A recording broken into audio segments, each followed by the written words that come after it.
the southpaw Andre Ewell in the black trunks.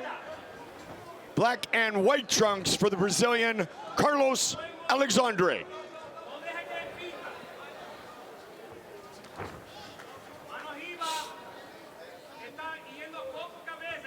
It's like a lefty-righty matchup as well. Yep.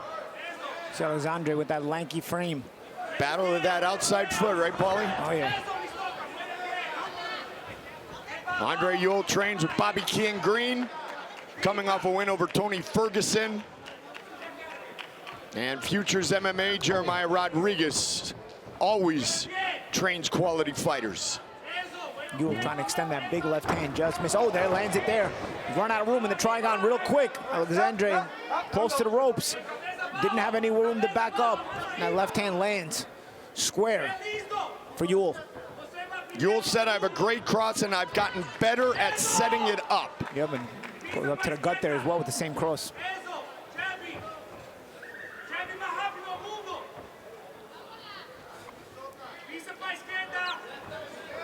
Mistoka looking to get on the board here against the southpaw.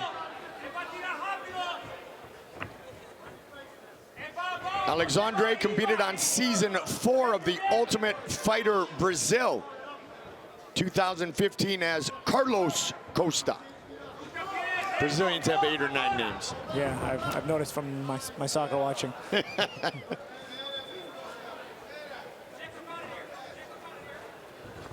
It was the Puig Pele, Edson do Nascimento, yes, Santos or something like that. Ronaldo from Brazil was Ronaldo Luis Nazario da Lima. Yeah, I remember. A lot of names. And then just give me Anderson Silva. And then then some of them just go by one name. A lot of soccer players, you know, like Pele. Or Shogun. Yeah. Which, of course, isn't his name, but it's Mauricio Hua. Oof.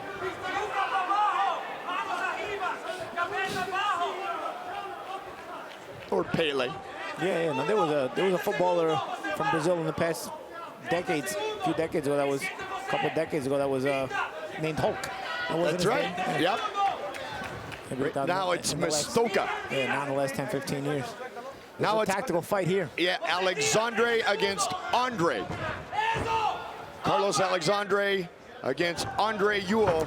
6-round title fight. Quick hands from Alexandre. Big counter from Ewell. I'll tell you, good chin on the part of Alexandre. He got hit square in the mouth a couple times. There's blood coming out of his mouth. That left cross of Ewell. They were flying around the triangle. You see the blood come out of the mouth. Alexandre with 2 square landed left crosses. He's on wobbly legs going back to the corner. Not taking the stool. Neither fighter taking the stool. Yeah.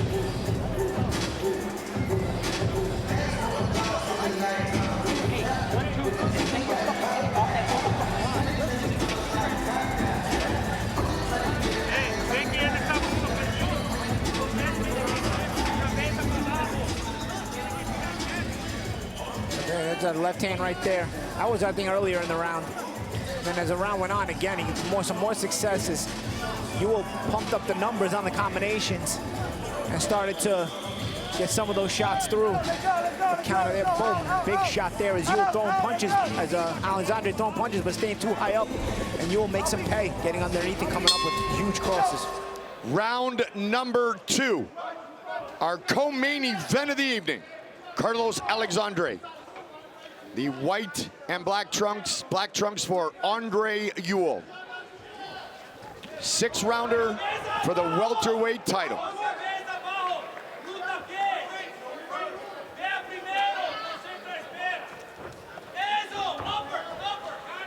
Ewell's debut lasted 17 seconds.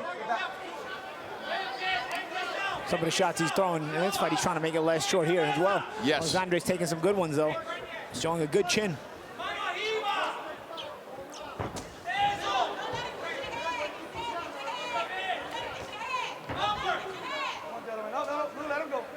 Don't lock in the back. Let's go. Clean up. Let's go. Let him go.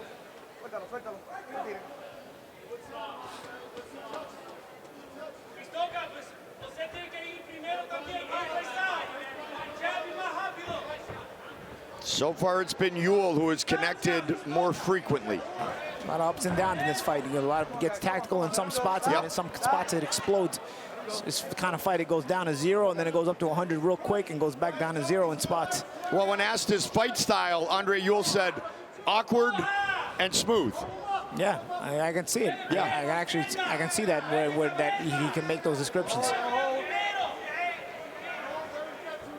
A lot of feinting, a lot of herky-jerky, and Alexandre trying to figure it out again. Alexandre going straight back, up too high.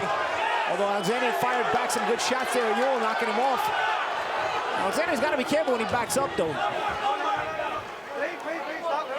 First fight in 385 days for Carlos Alexandre, and that was in London for BKB as he represented BYB there. Last time he was in the Trigon 1 year, 4 months, and 30 days ago. Tried to use that long jab, just missed. Now it is Alexandre showing the southpaw stance. Yeah, and Ewell going orthodox. Yep. Oh, good shots there by Alexandre. He starts to penetrate now. He throws straight punches, doesn't he, Paulie? Yeah, and he's got that lanky frame, as we talked about earlier in the show, and that's what kind of makes it work for him on the outside.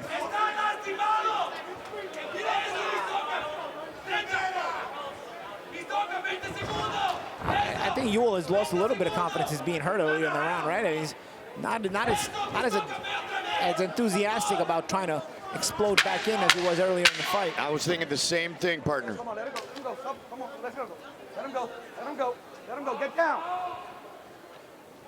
Which a good shot in the mouth will do that, right? Golden. Yeah, everybody's got a plan until they get punched, right? Then the plan that'll take a little enthusiasm away. Yeah. Big breath. Big breath. Look at that. Be outside. Give him a punch. He's waiting to counter you.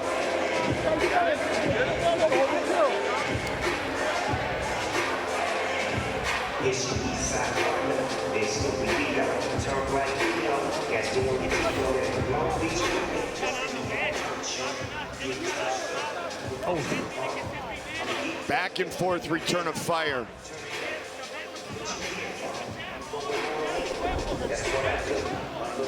Andre Ewell, the big Superman fan. Roy Jones Jr., the 9-time world champion, the Hall of Famer. Also, as I mentioned, he loves Paulie Malignaggi, except when years ago, I guess you said Manny Pacquiao had no footwork. Yeah. Yeah, and Andre said it hurt his feelings, but he still loves you, though, Magic Man. And he did say that exactly in the quote. That hurt me. Oh, there's a poke in the eye here. Ah, we don't need that again. Accidental.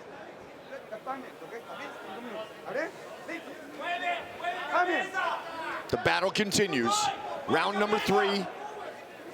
The new rules call a championship fight a 6-rounder. Not a 7-rounder will exist anymore. So 6-round title fight. Welterweight champion will be either Ewell or Alexandre, or neither if we get some more craziness tonight.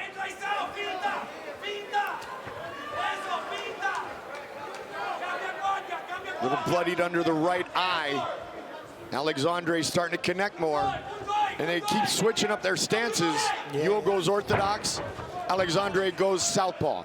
Alexandre slowly creeping himself back into the fight, though. Yes. You know, early on, it was the explosiveness of Ewell that was really carrying the day. But little by little, Alexandre succeeded in making Ewell a bit more uncomfortable.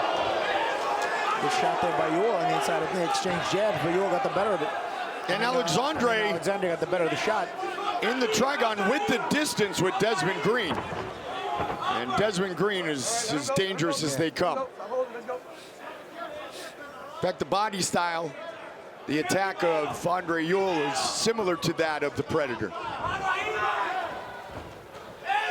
Good return fire from the Brazilian. Just past the midway point of round 3.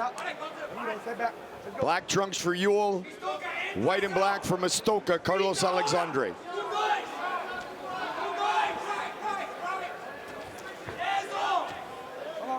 And a little sloppier as the fatigue starts to set in, Goldie. Yes.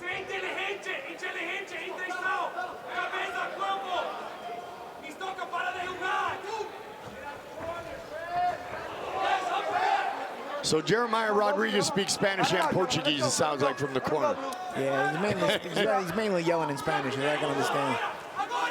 Which most Brazilians can understand. I struggle with English. You're the one who speaks like 5 languages, Magic Man. Just a few. Okay, 4. All right, talked about the love of Superman from Ewell. Now the showman right now is Alexandre. Yeah, again, this is a fight. It goes to 0 to 100, back to 0, back to 100. Yep. And a lot of posing in between, some big exchanges. But as it gets more and more fatigued and more, as the fight goes on, the guys get more fatigued. The explosiveness just becomes a bit more sloppiness on the inside. Right, stop. Let him go. Come on, guys. At the bell. Mistoka looks a little bit more confused, not confused, confident. Just a bit more confident as he's bringing more pressure to Ewell and he's starting to showboat a little bit more. I think he feels Ewell maybe fading a little bit. Let's see in round 4 how things are going to play out. And the size of Alexandre. As I mentioned, he's fought at 54, 55, 55 in his bare knuckle debut at 168.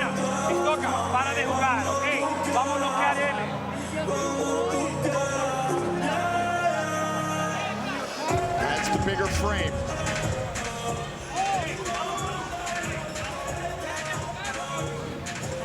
Yeah, some of that shot from Alexandre, which knocked Ewell back. That was the shot that kind of changed the mentality a little bit about Ewell.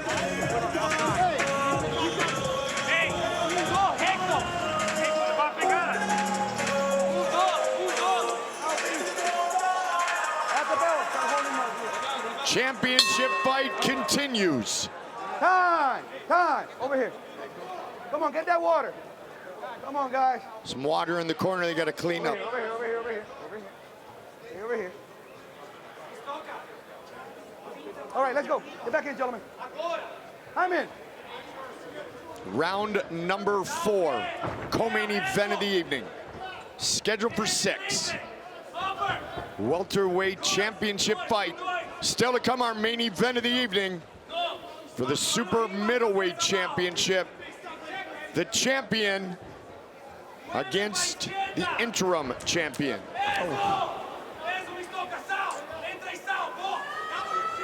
Ewell trying to do his best now to back up Alexandre a little bit, trying to take back control of the trigon, because it seems in the last couple of rounds, it's been Alexandre who's kind of taking control of the center trigon and sort of carried the pace of the fight at least. Come on, let him go. Come on, break it up. Let's go. Nice and clean. Let him go. Let's go, Red. Let's go. Stop. Get back. But that enthusiasm, that explosiveness of Ewell that we saw early in the fight has definitely dissipated, like you said, Magic Man. Yeah, it's slowly been like kind of drained out of him, you know. But there's still not a definitive advantage. A good counter there by Alexandre, but you see little by little, you can see Alexandre just landing subtly better shots, and it's affecting the body language of Ewell. Like you said, the enthusiasm isn't there as much with the explosive shots he was throwing earlier. Well, he was really closing the gap really fast with the fast feet. And Alexandre, a natural orthodox fighter, but he does tend to switch, as we've seen tonight, more often than some other fighters. Although it seems to be the trend nowadays. And he's just more consistent. Ewell is like, Ewell will look like he's fading, and then he'll come up with a big salvo, or at least attempt a big salvo. While Alexandre slowly but surely, just making the consistent work start to pay off, start to break Ewell down a little bit.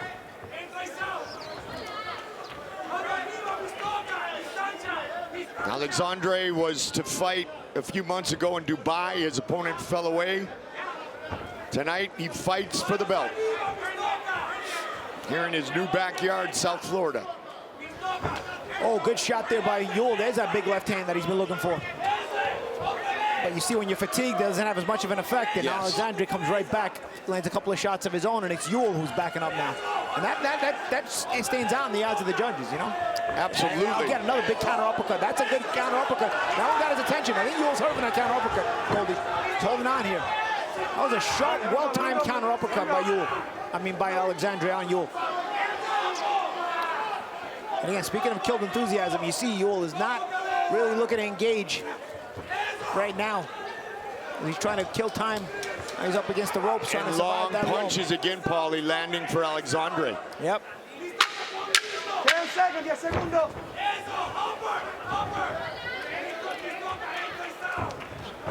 You can just see Alexandre's a veteran, you know, like Yeah. little by little. He started out this fight not to the most advantageous positions, and then little by little just started taking control more and more.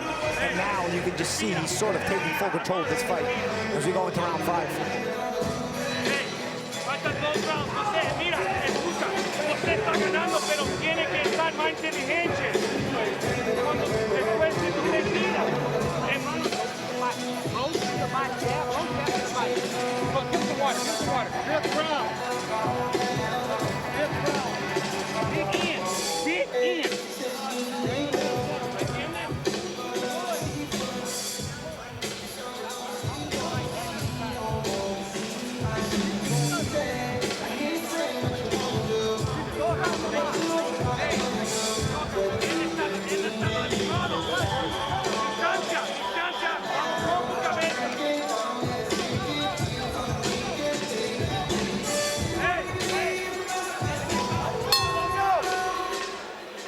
Let's go.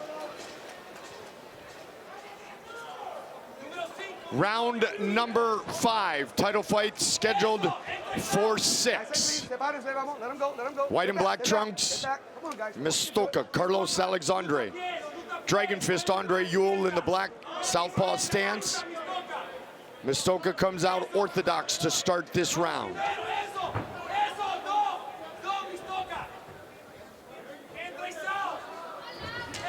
Oh, nice job with the jab. Parried and then fired.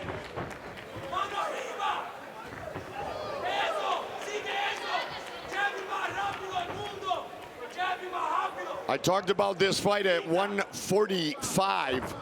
Alexandre did spend his entire MMA career fighting at 145. This is the first time at 145 in his bare knuckle boxing career. He was trying to give it one effort. A little sloppy from the fatigue, but at least trying to give it that effort. But you can see Alexandre is just more in control of his balance, a little bit more in control of what he wants to do. But Ewell's trying to push the envelope a little bit, knowing it's the last round, and maybe a big last round. It gets dropped there. What a shot! And there's a big lump on his forehead. 5, 6, Championship rounds, right? Big lump on the forehead. Big lump on the and that hematoma just continues to grow. I don't know. And it's the straight punches of Alexandre, Paulie. Yep. Big lanky frame. Yep. Oh, and you can see Ewell, Yeah. the gas tank being emptied by the impact of his opponent. And Goldie made a good point with the championship fight now. It's not about just seeing the distance here at the end of round 5. You may not be able to do the 6th round. Yes. Let's see here. You see the energy of Ewell falling, and of course that's going to just make the confidence of Alexandre grow more. He sees the guy kind of fading. He's going to attack him more. The body language of Ewell is not really there. Looking to finish it right here, right now. It is all over! Carlos Alexandre is the BYB Welterweight World Champion! Good on the ref to see that, Yes. recognize it, and make a timely stoppage. And of course, Alexandre deservedly celebrating. O rei voltou, caralho!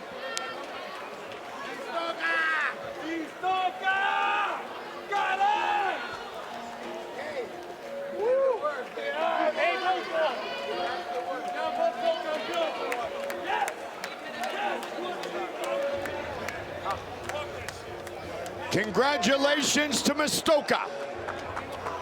Carlos Alexandre claims the welterweight belt.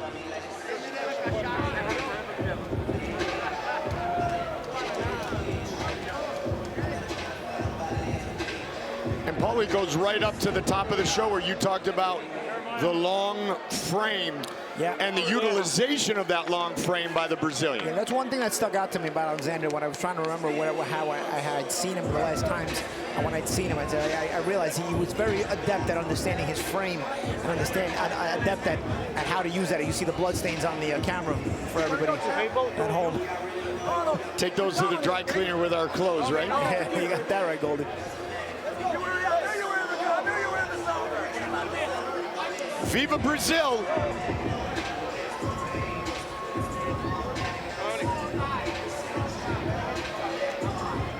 One of our proud founders, Dada 5000, ready to put the belt around the waist of Carlos Alexandre. Big Mo to make it official. Ladies and gentlemen, referee Sam Burgos calls a stop to this contest at 2 minutes, 9 seconds of round number 5 in this championship co-main event. Declaring your winner,